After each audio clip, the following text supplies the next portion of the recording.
Assalamualaikum warahmatullahi wabarakatuh.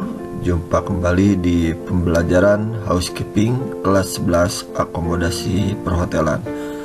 Untuk materi saat ini kita akan membahas tentang pembersihan area kering dan basah. Bersama saya Asep Suwarno, guru mata pelajaran housekeeping SMK Negeri 3 Kota Cimahi.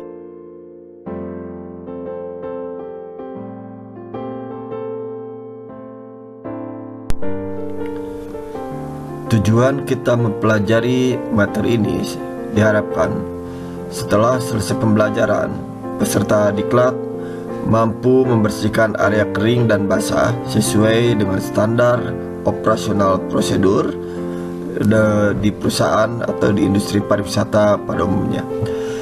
Adapun persiapan yang perlu dilakukan dalam melakukan pembersihan, yang pertama, kita harus mengidentifikasi objek yang akan dibersihkan terlebih dahulu. Berikutnya, menyiapkan peralatan dan bahan apa yang diperlukan. Lalu metode apa dalam proses pembersihan yang akan dilakukan. Lalu berapa orang tenaga kerja yang akan dilibatkan. Yang terakhir, kapan pelaksanaan pembersihan dilakukan.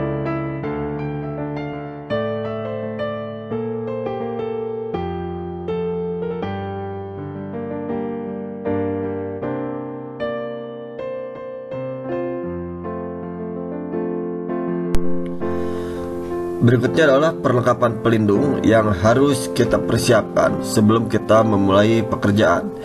Yang pertama ada sepatu atau shoes dengan ujung tertutup. Yang kedua helm pelindung kepala. Lalu ada coat atau jas pelindung. Ada masker, ada goggle atau kacamata debu. Lalu ada sarung tangan karet atau hand glove.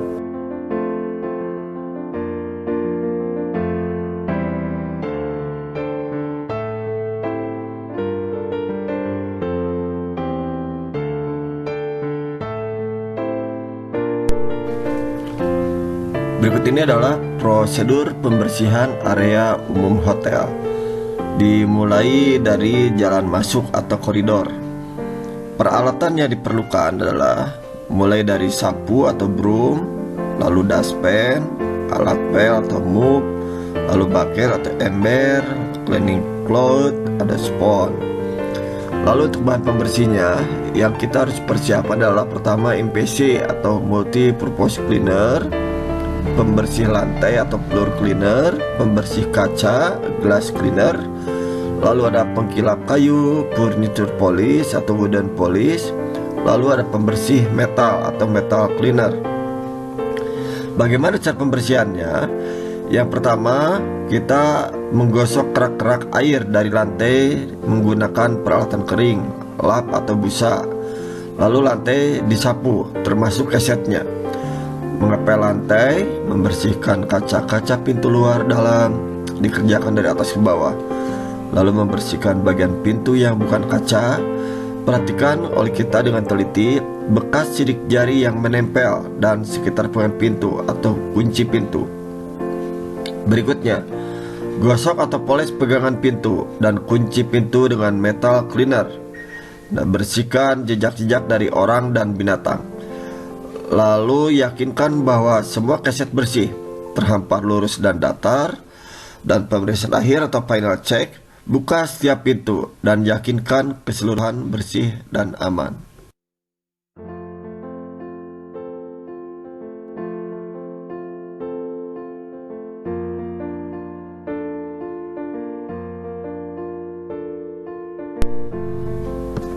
Pembersihan berikutnya adalah untuk kantor depan atau front office.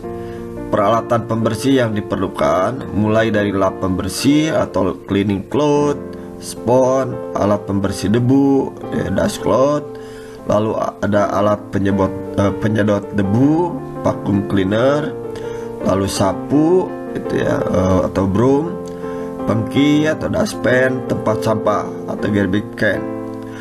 Berikutnya untuk bahan pembersihnya, pertama kita siapkan MPC kembali, lalu pembersih lantai atau floor cleaner, pembersih kaca, glass cleaner, pengkilap kayu, furniture polish atau wooden polish, lalu pembersih metal cleaner. Untuk cara pembersihannya, pertama bersihkan asbak yang kotor dan letakkan kembali pada tempat semula. Lengkapi dengan korek api. Lalu kosongkan tempat sampah dan letakkan kembali pada tempat yang bersih, ya. Lalu bersihkan perlengkapan dan dekorasi pada dinding dari debu. Meja depan dibersihkan dari debu dan mengkilatkan permukaan meja. Berikutnya kerjakan dari atas ke bawah, ya. Perhatikan kembali dengan teliti bekas sidik jari, noda, dan dari bekas tanda lecet. Tahap berikutnya adalah bersihkan plek-plek pada dinding. Periksa noda-noda sekitar kita atau sekitar saklar dan stop kontak. Bersihkan debu-debu dengan vacuum cleaner bagian dalam meja.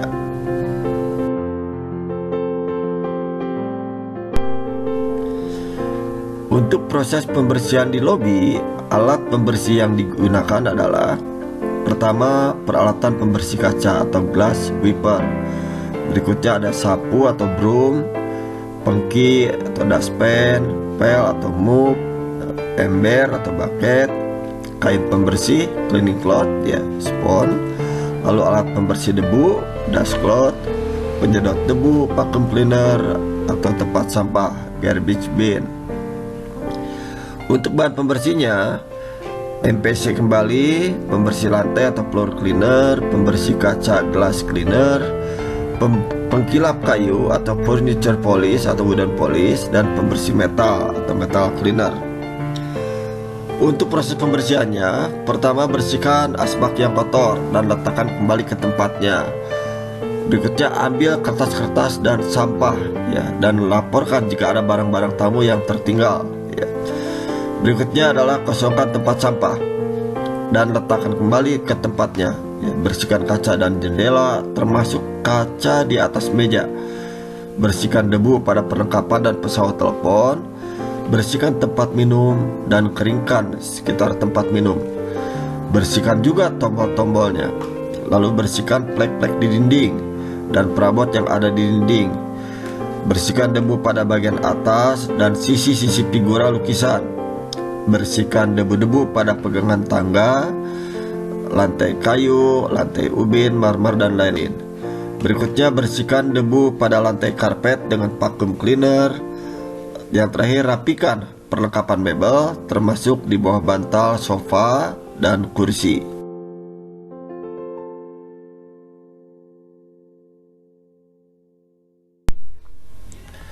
Untuk pembersihan di koridor, peralatan pembersih yang digunakan adalah: pertama, kain pembersih atau cleaning cloth, lalu telescopic stick, ya, spon, penyedot debu, ya, atau vacuum cleaner, bola lampu, ya, apabila ada lampu-lampu yang mati.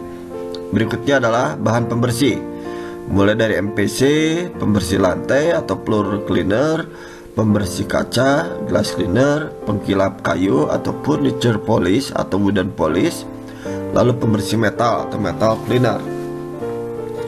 Untuk proses pembersihannya, pertama bersihkan debu pada bagian pojok alat-alat yang ada di area ini, lalu bersihkan dan poles dudukan lampu. Yang ketiga, ganti bola-bola lampu yang mati.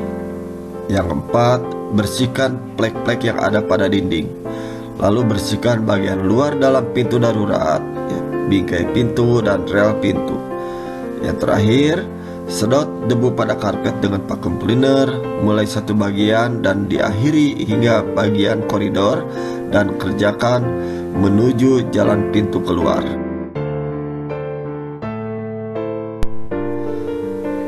Untuk proses pembersihan lift, ya, peralatan pembersihan yang diperlukan adalah: pertama, kain pembersih atau cleaning cloth, lalu spon, alat pembersih kaca atau glass wiper, telescopic stick, bola lampu, dan vacuum cleaner. Bahan pembersihnya: MPC, pembersih lantai atau floor cleaner, pembersih kaca atau glass cleaner, pengkilap kayu atau furniture polish atau wooden polish, dan pembersih metal atau metal cleaner. Proses pembersihannya dimulai dari mengeringkan bagian luar dari pintu lift. Bersihkan plek dan sidik jari pada tombol luar dan sekitar dinding lift. Berikutnya, kosongkan dan bersihkan asbak-asbak dan tempat-tempat sampah dekat pintu lift. Periksa ruang lift, kunci atau tekan tombol pengatur, kemudian lift diposisikan terbuka. Bersihkan debu pada lampu langit-langit lift. Ganti bila ada lampu terbakar atau putus.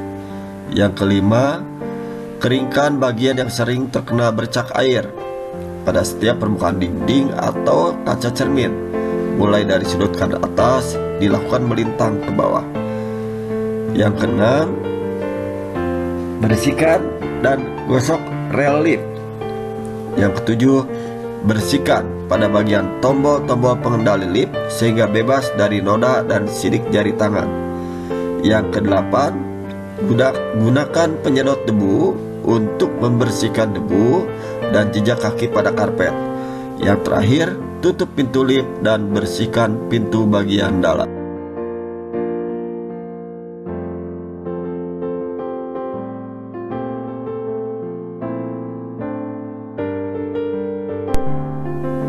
Berikutnya, proses pembersihan ruang pertemuan atau meeting room.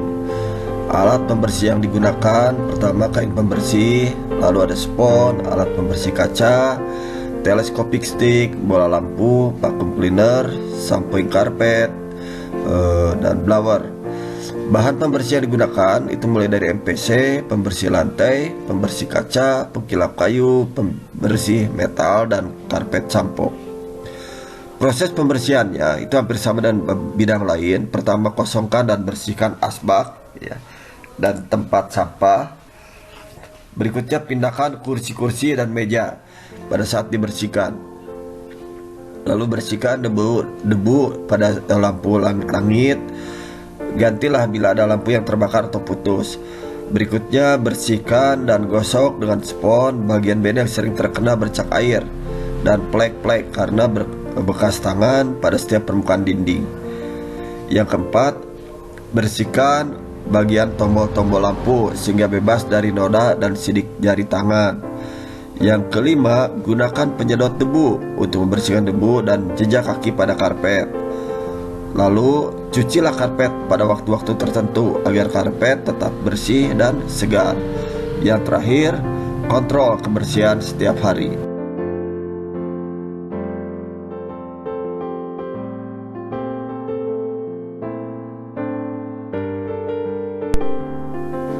Untuk proses pembersihan di area karyawan, alat pembersih yang digunakan adalah pertama kain pembersih, cleaning cloth, yang kedua spons, 3 alat pembersih kaca, berikutnya ada telescopic stick, lalu bola lampu, vacuum cleaner, broom and brush.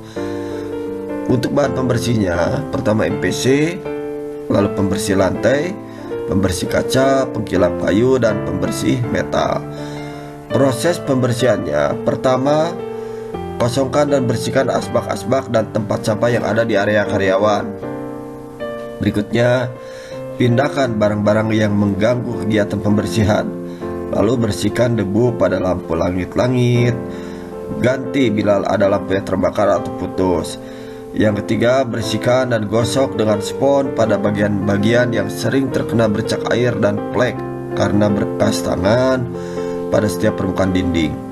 Lalu, bersihkan pada bagian dinding tombol-tombol lampu sehingga bebas dari noda-noda dan sidik jari tangan. Yang kelima, sikatlah kamar mandi setiap pembersihan agar selalu dalam keadaan bersih. Yang keenam, kontrol kebersihan setiap penggantian shift.